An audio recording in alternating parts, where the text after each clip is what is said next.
வணக்கம். நான் உங்கள் செந்தில் மல்லர் பேசுகிறேன். நாடாளுமன்ற தேர்தலும் சட்டப்பேரவைக்கான இடைத்தேர்தலும்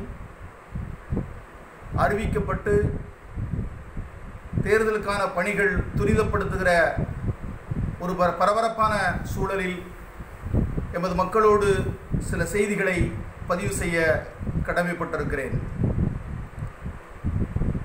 தமிழகத்தில் தேர்தல் களைகட்டி கொண்டிருக்கக்கூடிய இந்த வேளையில் தேவேந்திரகுல வேளாளருடைய அரசியல் என்பது சிதறுண்டு திக்கற்ற ஒரு நிலையில் இந்த சமூகம் அமைப்பு வலிமையும் அரசியல் வலிமையும் இல்லாமல் இருக்கக்கூடிய இந்த தருணத்தில் ஆங்காங்கே அரசியல் அதிகாரத்தை நோக்கி நகர வேண்டும் என்கிற சிந்தனை வளம் பெற்றிருக்கிறது. அதை நாம் வரவேற்கிறோம். அந்த வகையில் தூத்துக்குடி நாடாளுமன்ற தேர்தலில் வேட்பாளராக களமிறங்க அணியமாகிக் கொண்டிருக்கக்கூடிய சகோதரி சுபாசினி மல்லத்தி அவர்களும், விருதுநகர் நாடாளுமன்ற தொகுதியில் களமிறங்க ஆயத்த பணிகளை செய்து கொண்டிருக்கக்கூடிய சகோதரர் நாராயண் மல்லர் அவர்களும் மல்லர் மீட்பு களத்திடமும் தமிழர் தாயகம் கட்சியிடமும் ஆதரவு கோரியதால் நாம் உளப்பூர்வமாக அவர்களுக்கு நம்முடைய நல்லாதரவை நல்கியிருக்கிறோம். அவர்களுடைய வெற்றிக்கு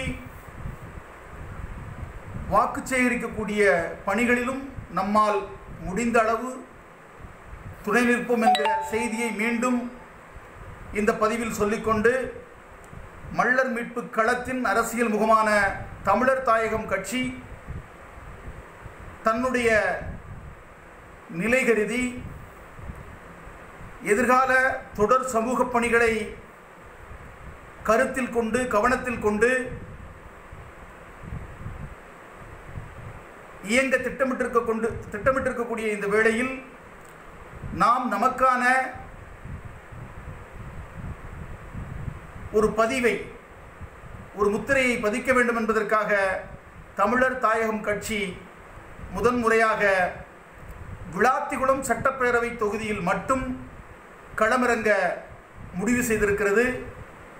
எமது அரசியல் இயக்கத்தினுடைய உயர்நிலைக்குழு உறுப்பினர்கள் கலந்து பேசி விளாத்திகுளம் சட்டப்பேரவை தொகுதியினுடைய வெற்றி வேட்பாளராக எமது கட்சியின் பொதுச் செயலாளர் மருத்துவர் தீபா அவர்களை களமிறக்குவதாக ஒருமனதாக நாம் முடிவு செய்திருக்கிறோம்.